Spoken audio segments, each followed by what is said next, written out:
नमस्कार. केंद्रीय कर्मचाऱ्यांसाठी सध्या एक महत्त्वाचा प्रश्न चर्चेत आहे. तो म्हणजे 8वा वेतन आयोग. 10 वर्षाच्या परंपरेनुसार 1 जानेवारी 2026 पासून हा आयोग लागू होणे अपेक्षित आहे. पण इराण आणि इस्रायलमधील वाढत्या युद्धजन्य परिस्थितीमुळे या टाईमलाईनवर धोक्याची घंटा वाजते का? आज आपण यामागचं नेमकं अर्थकारण सोप्या भाषेत समजून घेऊया.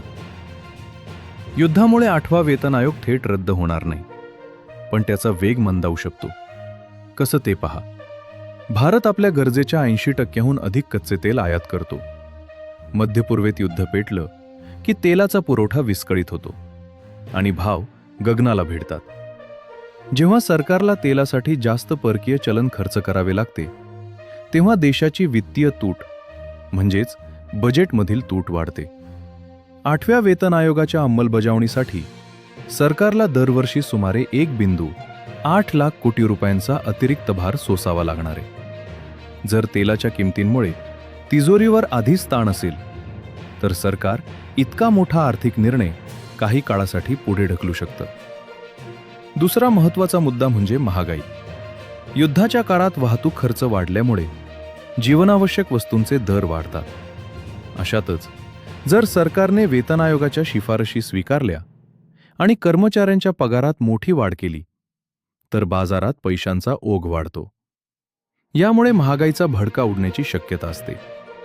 रिझर्व्ह बँक आणि केंद्र सरकार अशा परिस्थितीत वेट अँड वॉचची भूमिका घेऊ शकतात, जेणेकरून अर्थव्यवस्था अस्थिर होणार नाही. कर्मचारी संघटनांची मागणी आहे की फिटमेंट फॅक्टर 2.57 वरून थेट 3.68 पर्यंत वाढवावा. यामुळे किमान वेतन 18,000 वरून 26,000 रुपयांपर्यंत जाऊ शकते. मात्र जागतिक अस्थिरतेमुळे सरकार फिटमेंट फॅक्टरबाबत कडक भूमिका घेऊ शकतं किंवा अंमलबजावणीची तारीख 1 जानेवारी 2026 ऐवजी 6 महिने किंवा वर्षभर पुढे सरकवू शकतं.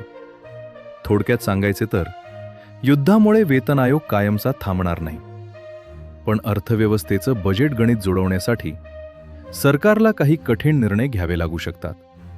सध्या तरी 8व्या वेतन आयोगाबाबतची अधिकृत घोषणा झालेली नाही. त्यामुळे येणाऱ्या काळात जागतिक घडामोडी आणि सरकारचं आगामी पाऊल याकडे सर्वांचे लक्ष लागू नये. अशाच महत्त्वाच्या अपडेटसाठी आमच्याशी जोडून राहा. धन्यवाद.